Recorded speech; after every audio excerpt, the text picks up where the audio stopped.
Alhamdulillahi rabbil alamin.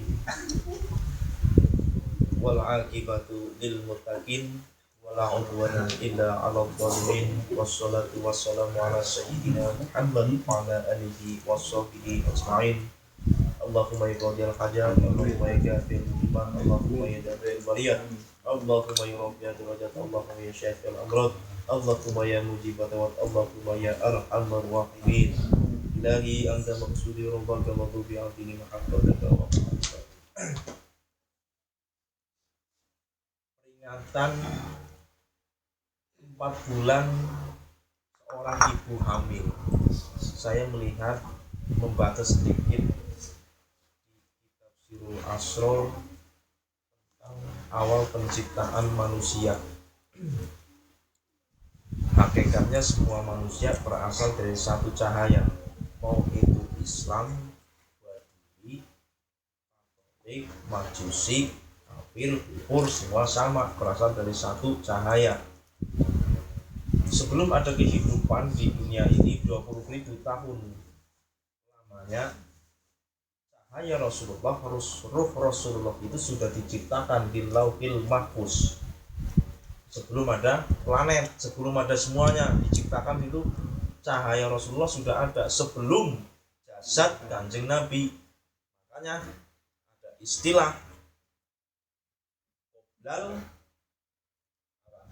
qoblal wujud. Ini yang dinamakan qoblal wujud. Qoblal wujud itu sudah ada tetapi belum berwujud. Qoblal wujud, indal wujud, ba'dal wujud. Ada 3 nih. Qoblal wujud itu sebuah manusia, seorang manusia, tentunya manusia pilihan Allah yang bisa dipanggil ruhnya, akan tetapi jasadnya belum diciptakan. Salah satunya itu Sayyidina Maksum. Siapa Sayyidina Maksum? Kanjeng Nabi Muhammad. Sayyidina Maksum, yang namanya Maksum itu cuma satu, tidak ada yang lain. Karena Maksum itu dijaga dari dosa. Cuma ada satu, Sayyidina Maksum itu. Makanya di Tanbih, di Mankobah itu ada yang namanya Mankobah Syabdul Qadir. Seluruh para wali Allah di bawah pimpinan Syekh Abdul Qadir, kecuali Sayyidina Maksum. Yang dimaksudkan Sayyidina Maksum itu adalah satu-satunya manusia yang dijaga sebelum dan sesudahnya dari dosa. Sekecil apapun kesalahan tidak ada. Walaupun Kanjeng Nabi itu istilahnya poligami apa segala macam, itu bukan karena nafsu, tapi karena firman Allah melalui khofinya gitu. Jadi enggak sembarangan. Kalau sekarang kan pengen poligami kan itu karena nafsu, bukan atas karena suruhan dari Allah Subhanahu wa taala. Di dalam kitab Sirul Asror itu dijelaskan penciptaan manusia dari alam ruh Kanjeng Nabi Muhammad SAW. Diciptakanlah manusia, nih Sofi, nih Rizal, nih ini, tapi belum turun ke alam rendah, itu belum turun, itu masih di atas. Belum ada penciptaan manusia, hanya ada ruh. Nah, setelah itu barulah ditulis kalimat tauhid, kalimat takwa, al-jannah, yaitu la ilaha illallah, di Lauhil Mahfuz menggunakan cahaya itu. Jadi la ilaha illallah adalah Rasulullah.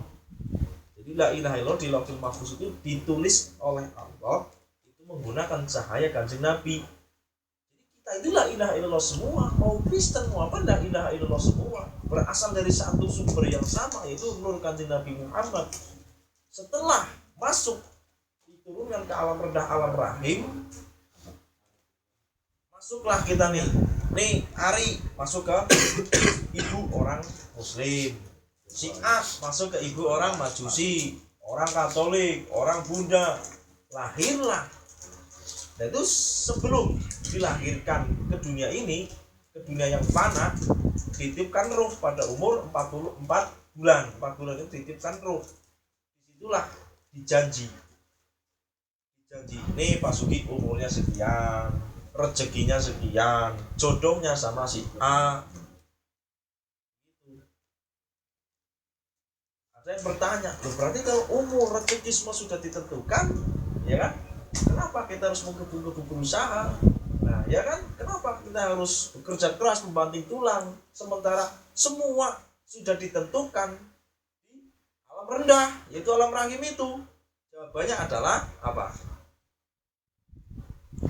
Kita harus bisa membedakan antara qada dan qadar. Janji di alam rendah, alam rahim itu namanya qada. Qada itu adalah ketentuan Allah yang masih bisa dirubah. Makanya turun firman Allah, Allah tidak akan merubah nasib suatu kaum kecuali kaum itu sendiri yang merubahnya. Itu qada untuk si qada. Lah qadar itu apa? Ketentuan Allah yang tidak bisa dirubah. Hanya satu, apa? Kiamat. Tidak diketahui kapan, namun disebutkan cuma hanya ciri-cirinya. Kiamat itu qadar, tidak bisa dirubah. Akan tetapi qada, umur, rezeki, jodoh, semuanya bisa diperbaiki gitu. Makanya Allah kasih fasilitas kita. Fasilitas yang paling hebat yang Allah turunkan kepada kita adalah apa? Doa. Dengan doa itu banyak sekali riwayat-riwayat yang menjelaskan bahwa dengan doa bisa merubah orang yang sudah meninggal. Jangankan yang masih hidup, yang sudah meninggal saja dengan doa bisa dirubah. Misalnya nih, orang tua si A sudah meninggal, belum mendapatkan talqin. Anaknya sudah ditalqin, kemudian batal talqin untuk si fulan, orang tuanya yang sudah meninggal. Dengan mendapatkan badal talqin itu, orang tua itu langsung dikasih fasilitas sama Allah. Apa fasilitasnya? Syafaat Kanjeng Nabi, syafaat la ilaha illallah, itu fasilitas termewah. Ibarat kata di penjara itu ya kayak siapa itu Gayus Tambunan, itu bisa kemana-mana, itu la ilaha illallah. Dengan doa terhebat adalah la ilaha illallah, itu istighfar tertinggi, makanya bisa menghapus 40.000 dosa besar. Makanya jangan menyesal ketemu la ilaha illallah itu ditiupkan itu yang namanya janji setia kepada Allah. Makanya setelah bayi disumpah itu oleh Allah Subhanahu wa ta'ala, digenggam oleh bayi itu. Kamu berjanji nanti akan beribadah kepada saya, kan gitu kata Allah dalam perutnya, ibaratnya saya berjanji akan kembali, la inna lillahi wa inna ilaihi raji'un, kembali kepadamu selama hidup dan seakan mati. Maksudnya selama hidup itu adalah ruhnya itu. Jadi inna lillahi wa inna ilaihi raji'un itu bukan seketika kita mati baru kembali kepada Allah.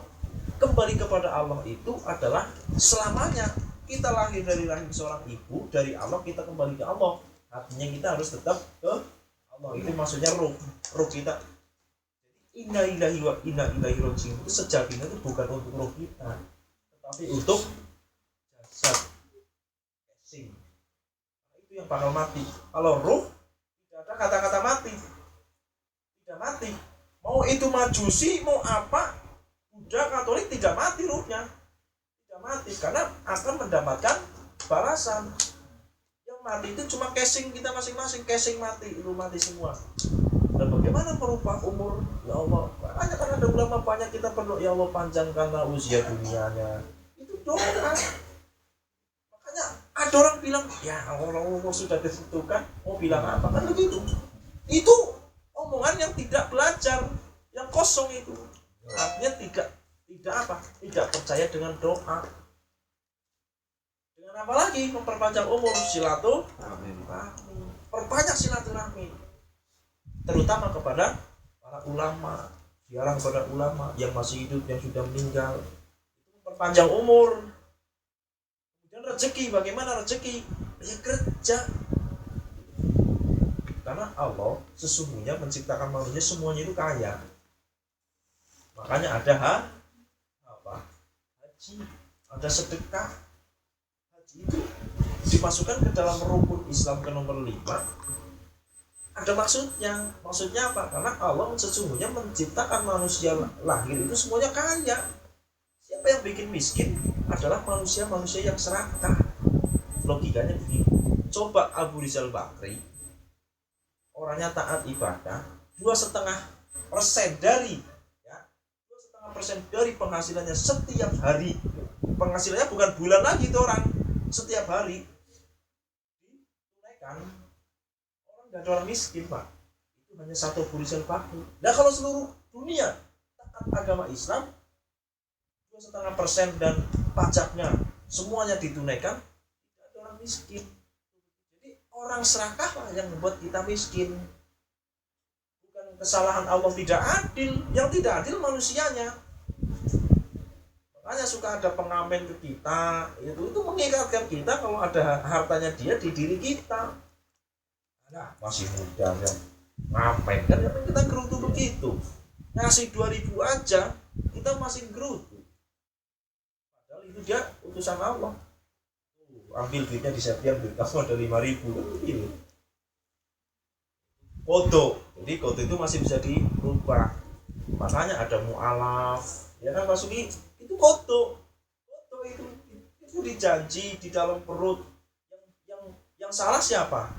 Menciptakan si A si B nya itu jadi orang Kristen Katolik, itu orang tuanya, Pak. Bukan si janin itu yang salah, tapi orang tuanya lah yang menjerumuskan dia ke dalam agama-agama selain Islam. Bagaimana caranya? Kok bisa orang tuanya yang salah? Karena menurut firman Allah dijelaskan begini bunyinya kurang lebihnya. Yang kena siksa itu adalah orang yang akalnya sehat, mendengar kebaikan kebenaran Islam, tetapi dia mendustakan. Siapa yang mendustakan? Adalah orang-orang yang tidak memeluk Islam. Jadi setelah akhir balik, si janin itu akhir balik, dia sudah masuk Kristen katakanlah, sudah masuk. Jadi yang disiksa itu orang tuanya nanti. Dan setelah anak itu dewasa, otomatis kan mendengar agama Islam, benar nggak? Pasti mendengar agama Islam. Dan disitulah penentuannya Allah akan menyiksa dia atau tidak. Kalau dia mendengar agama Islam, menerima dengan baik masuk agama Islam, dia bebas dari siksa. Tetapi kalau menolak kebaikan Islam, maka dia ikut kepada orang tuanya. Jadi bukan salah Allah, bukan Allah yang menentukan kamu jadi Kristen, kamu jadi, bukan. Semua asalnya satu, Kanjeng Nabi. Tetapi manusianya yang serakah, manusianya orang tuanya yang menentukan kita, nasib kita di dunia. Qadha dan qadar. Semoga sedikit banyaknya ada manfaat. Sekedar mengingatkan khususnya untuk saya pribadi, mari kita perbanyak amal soleh, perbanyak ibadahnya. Yang masih tukang tidur seperti saya, sedikit demi sedikit dikurangi tidurnya, makannya sedikit-sedikit, jangan sedikit malah sedikit makan. Ya, kita tutup. Semoga ada manfaatnya. Wabillahi taufiq wal hidayah, wassalamualaikum warahmatullahi wabarakatuh.